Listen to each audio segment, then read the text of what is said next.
지방선거 이후에 국정 지지율이 하락세를 보이고 있다라는 일단 분석들이 좀 많이 나오고 있습니다. 이것과 관련해서 여당 지도부의 지방선거 전략 그리고 당청 관계와 연결지어서 보는 시선도 있는데 지방선거 이후 국정 지지율 하락세, 당청 관계 그리고 여당 지도부의 선거 전략에 대해서 어떻게 생각하시는지 여쭤보고 싶습니다. 사실 저는 이제 선거를 기점으로 전후를 나눠본다면 저는 변한 게 없어요. 국정은 변한 게 없습니다.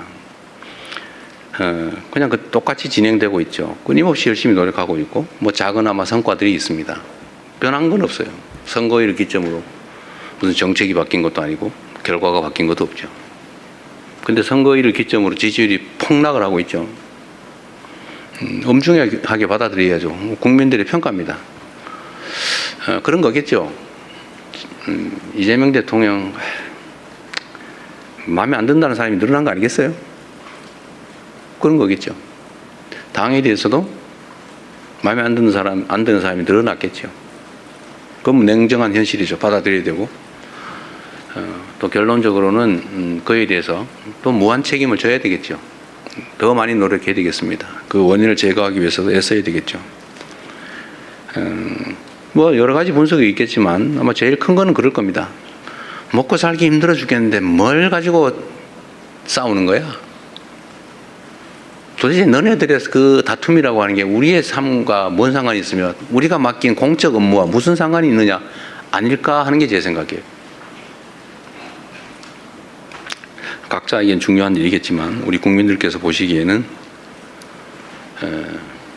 화날 만하다 그런 생각이 듭니다. 최대한 빨리 이 상황을 정리할 수 있도록 노력해야 되겠죠.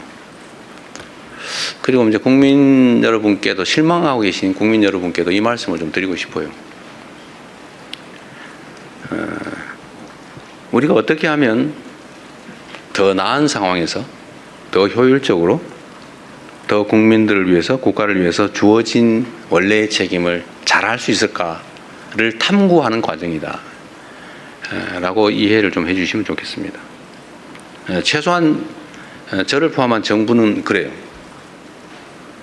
이 일을 대면하는 입장에서 우리는 나름 최선을 다했지만 어쨌든 국민들께서 우리가 기대하는 만큼의 선택을 하해 주지 않으신 거죠. 그건 현실이지 않습니까? 그래서 어쨌든 생기는 문제들, 논쟁도 있고 또 해석을 둘러싼 다툼도 있고 대책을 둘러싼 논쟁과 다툼도 또 있는 거죠. 그러나 그조차도 더 나은 대한민국, 민생 문제, 민생 경제에 더 나은 진전, 더 나은 결과 이걸 만들기 위한 노력입니다. 뭐 제가 선거 얘기를 하면 일단 선거법 위반이라고 공정 의무 위반에 해당될 수 있다고 그래서 선거 얘기를 못하게 돼 있다고 그러네. 여기서 답을 해도 안 된다고 누군가 민주당의 선거를 위한 얘기를 하면 안 된다고 그래서 더 이상 말하기가 좀 어렵습니다. 그러나 분명한 거는 당은 더 많은 국민의 지지를 얻기 위해 노력해야 된다. 다른 요소를 찾기보다는 같은 요소를 찾기 위해서 노력해야 된다.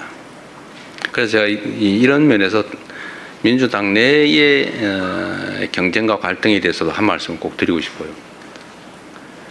그 원수 싸우듯이 하지 마십시오. 거기에 그 같은 입장에 있는 같은 진영이라고 하는 울타리 안에 있는 사람들끼리 경쟁을 하는 게 아니라 전쟁을 했어야 되겠습니까? 모욕하고 헐뜯고 없는 사실 만들어가지고 공격하고 그러니까 또 억울하다고 또 이쪽이 또 그러고 왜 그렇게 합니까? 경쟁을 해야 됩니다. 경쟁을 합리적 경쟁을 있는 사실의 기초에서 논쟁하고 경쟁해야 됩니다. 없는 거 지어내지 마세요. 허수아비 전법이라고 없는 사실을 지어낸다면 거기다 막 공격하고 그래서 다른 옆에서 보는 사람이 저기 진짜 있나 봐. 이것도 하나의 테크닉이라고 생각하는지 모르지만 그 나쁜 짓이죠. 다시 서로 회복할 수 없어요. 나중에 그건 전쟁이죠. 또 모욕하지 마세요. 뭐 왜 그렇게 서로 모욕하고 폄하하고 꼭 숨어가지고 그런 사람도 있어요. 당당하게 내놓고 합리적인 논쟁을 통해서 옆에서 지켜보는 사람도 누가 이길까 재미있게 결과를 지켜봐야지. 보면 막 확 짜증나게 그냥 저 막 쳐다보기도 싫게 왜 그렇게 싸웁니까? 이것도 정치 문화의 일부죠. 정치 문화도 더 잘하기 경쟁, 합리적 경쟁, 논쟁을 해야죠. 진짜 죽일 듯이 싸우고 진짜 죽이면 어떡해요? 응? 적도 아니고. 우리 안의 차이가 아무리 큰들 상대와 싸워 이겨야 될 상대와의 차이만큼 크겠냐 이 말씀 자주 드리는데 하여튼 경쟁이 전쟁이 되지 않으면 좋겠다. 그렇죠? 지나면 다 그만이에요. 지나면 나 또 맨날 보고 살아야 돼요. 그래서 그 말씀 꼭 드리고 싶습니다. 여야도 사실은 좀 마찬가지예요. 그냥 뭐 얘기 나온 김에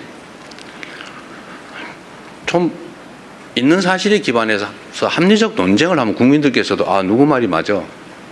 누가 더 멋있어.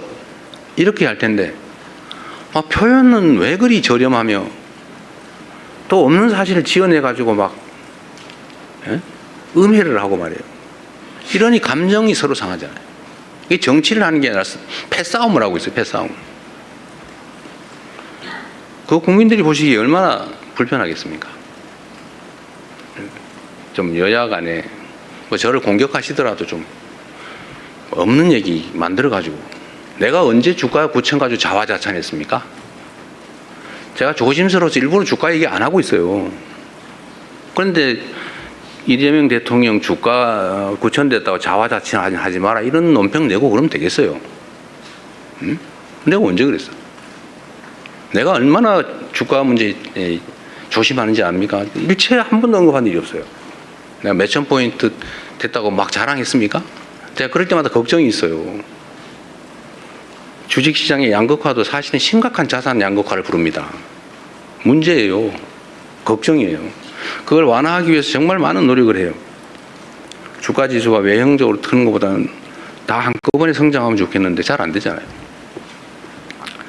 그런데 자화자찬했다고 더 없는 사실을 만들어서 교만하게 그러지 마라 이러면 되겠습니까? 예를 들면 그래서 여야 간이든 당내든 정치적인 논쟁은 좀 전쟁이 아닌 경쟁이었으면 좋겠어요. 그 경쟁도 죽이기 경쟁이 아니고 네가 더 못하나 내가 더 못하나 이런 저열한 구태 경쟁이 아니고 누가 더 잘하나 누가 더 합리적인가 누가 더 효율적인가를 국민이 보는 앞에서 논쟁할 수 있었으면 좋겠습니다.